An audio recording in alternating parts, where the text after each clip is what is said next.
Hello सभी बच्चों को नमस्कार। आज की जो हमारी क्लास है वो मैक्रो इकोनॉमिक्स का 6th चैप्टर मुद्रा रहने वाला है। तो सभी बच्चे जो हैं वो जुड़ने का प्रयास करें और संबंधित जो आपके सहयोगी हैं, साथी हैं जो +2 क्लास से इकोनॉमिक्स से संबंध रखते हैं उनको भी आप अपना लिंक शेयर कर सकते हो। तो आज की जो क्लास है, जैसा कि आप बोर्ड के ऊपर देख पा रहे हो, आज का जो चैप्टर है इसका नाम है मुद्रा यानी मनी।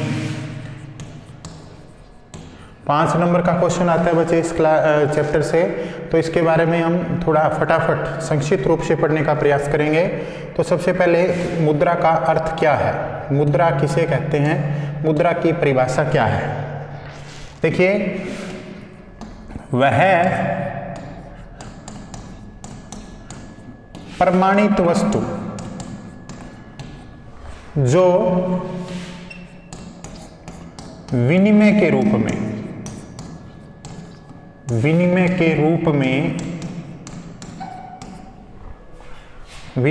रूप में स्वीकारी जाती है और कोई भी इसे लेने से इनकार नहीं कर सकता।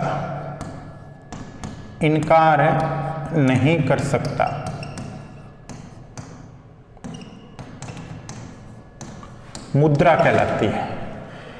प्रमाणित किसके द्वारा प्रमाणित? सरकार के द्वारा।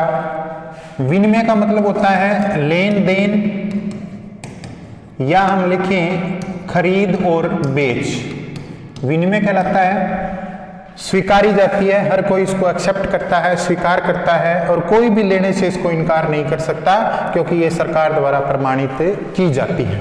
विनिमय का माध्यम अगर लिखें, क्या बोल रहा हूं, विनिमय का माध्यम यानी जो हर प्रकार की जो खरीद बेच है वो मुद्रा के द्वारा संपन्न की जाती है। मुद्रा या मनी, तो वह प्रमाणित वस्तु सरकार द्वारा प्रमाणित की जाती है। विनिमय का मतलब खरीद बेच होता है।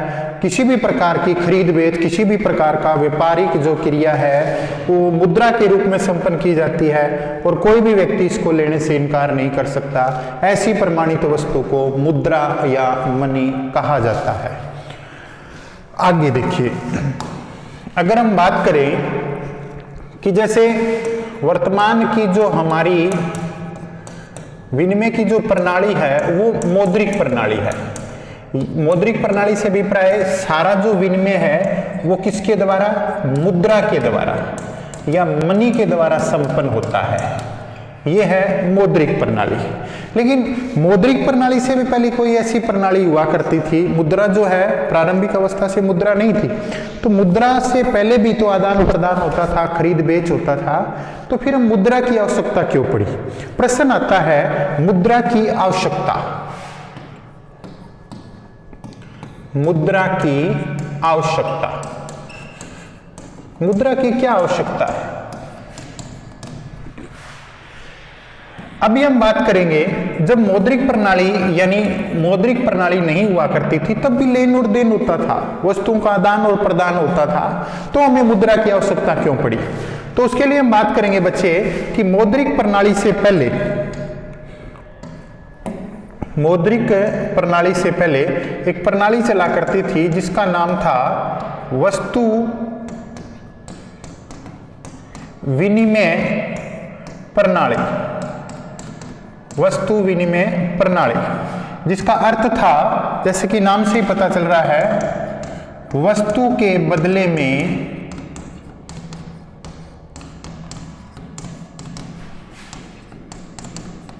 वस्तु का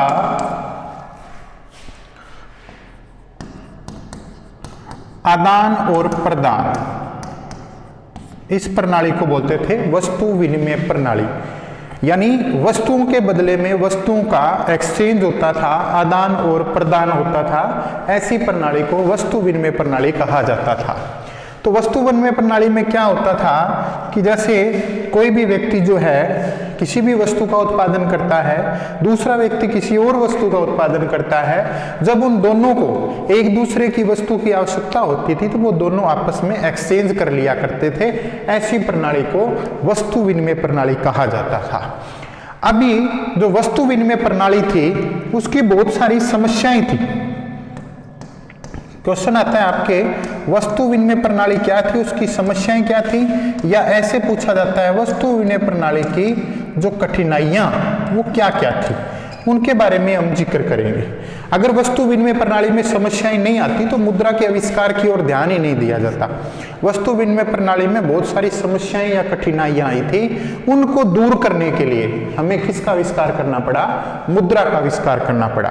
तो प्रश्न आता है कि वस्तु विनिमय प्रणाली क्या थी और उसकी क्या क्या कठिनाइयां थी, उनके बारे में हम थोड़ा जिक्र कर लेते हैं। पहली कठिनाई मैंने लिखा बच्चे, मैंने लिखा मांग के दोहरे संयोग का अभाव।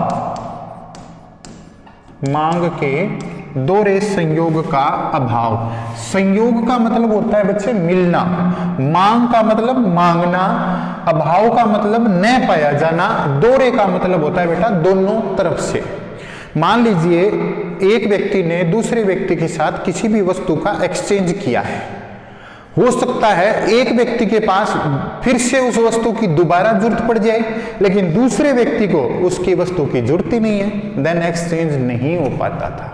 संयोग का मतलब मिलना, दोहरा का मतलब दोनों तरफ से, मांग का मतलब आप जानते ही हो, तो दोनों की मांग मैच करना बहुत ही मुश्किल था, ये एक समस्या थी।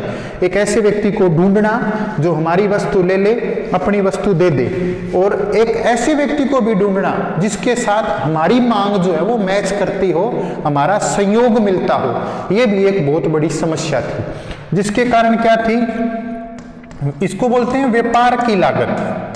व्यापार की लागत यानी इसके अंदर ऐसे व्यक्ति को ढूंढना जो हमारी वस्तु ले ले और अपनी वस्तु दे दे, उसमें बहुत ज्यादा समय की खपत होती थी।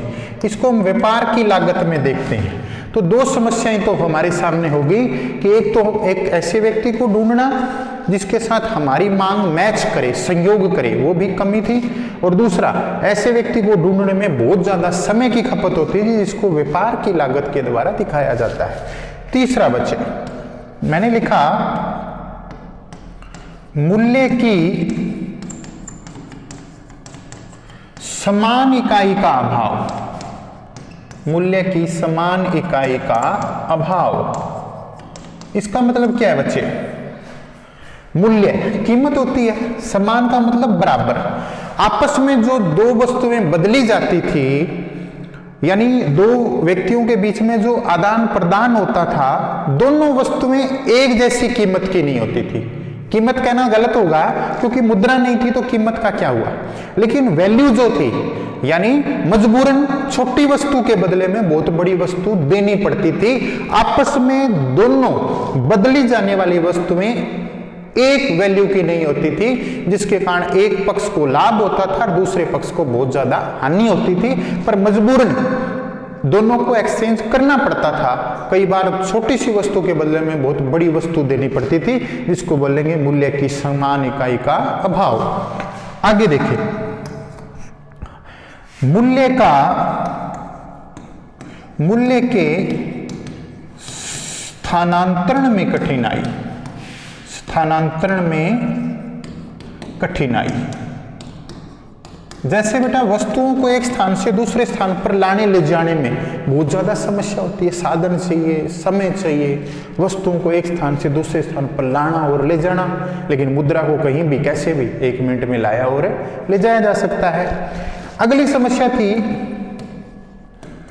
मूल्य के संचय में कठिनाई। संचय में कठिनाई, संचय का मतलब होता है बेटा इकट्ठा करना।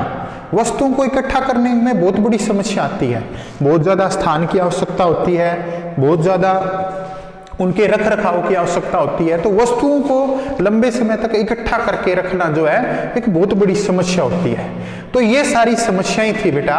इन समस्याओं से बचने के लिए, इन समस्याओं को दूर करने के लिए मुद्रा का आविष्कार किया गया। किसका आविष्कार किया गया? मुद्रा का आविष्कार किया गया, क्योंकि बहुत सारी वस्तु विनिमय प्रणाली में समस्याएं थी।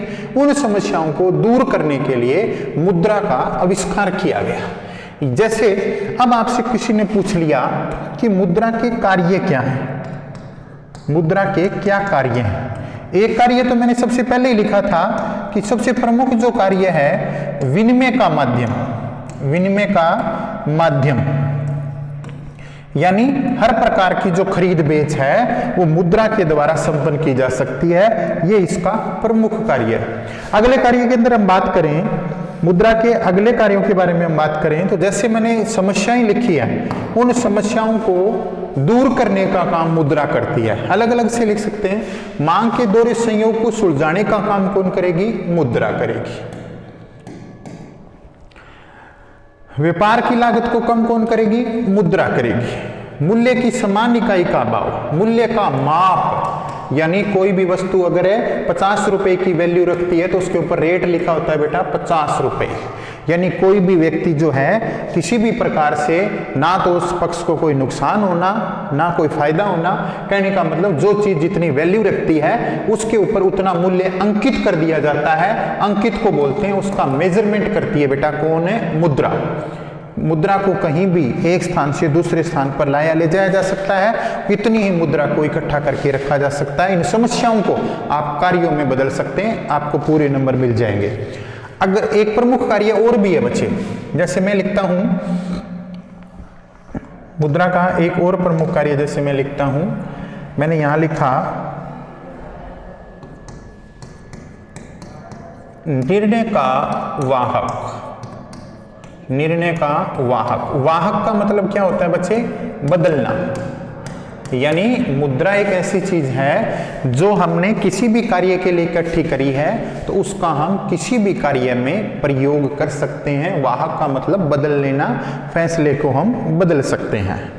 उम्मीद करूंगा इतनी सारी चीजें आपको समझ में आ गई होगी। अभी भी कोई भी डाउट है तो आप जो है व्यक्तिगत रूप से आप मुझसे संपर्क कर सकते हैं। चलो अगला इसके अंदर आता है मुद्रा के प्रकार। मुद्रा के प्रकार, मुद्रा कितने प्रकार की होती है। उसके बाद में भारतीय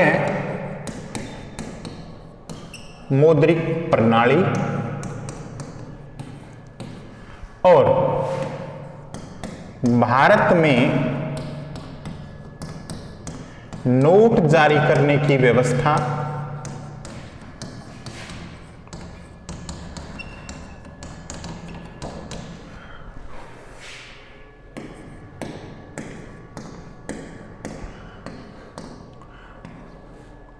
उसके बाद में मुद्रा की आदर्श पूर्ति। ये इस पाठ के अंदर 4 जो पॉइंट हैं, छोटे छोटे पॉइंट जो हैं, आगे इस पार्ट में, अगले पार्ट के अंदर, इस वीडियो के 2 पार्ट्स के अंदर ये मैं क्लास पूरी करूंगा। तो ये पार्ट्स जो हैं इनके ऊपर हम कल बात करेंगे। तो आज आपके लिए जो प्रश्न बनता है, साथ के साथ प्रश्न भी आप कर लिया करें। आज की क्लास से आपके लिए जो क्वेश्चन बनते हैं वो लिखवा देता हूं। मुद्रा का क्या अर्थ है? दूसरा क्वेश्चन बनता है बच्चे, मुद्रा की क्या आवश्यकता है? इनको आपको याद करना है, कॉपी में लिखना है, याद हो जाएंगे। तीसरा क्वेश्चन बनता है वस्तु विनिमय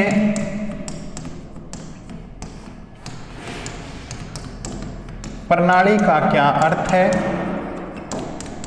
वस्तु विनिमय प्रणाली का क्या अर्थ है और इसकी समस्याएं बताइए।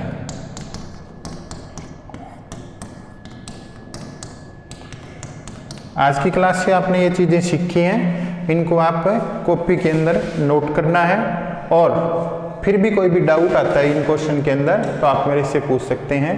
थर्ड जो क्वेश्चन है, मोस्टली एक कोड के अंदर 5 अंक आता है बच्चे कि वस्तु विनिमय प्रणाली क्या है, इसकी क्या क्या समस्याएं हैं। हमसे जुड़ने के लिए आपका बहुत बहुत धन्यवाद। पढ़ते रहिए, एग्जाम नज़दीक है, अच्छी तैयारी करें। कोई समस्या है किसी भी विषय वार से तो आप मुझे संपर्क कर सकते हैं। Thank you.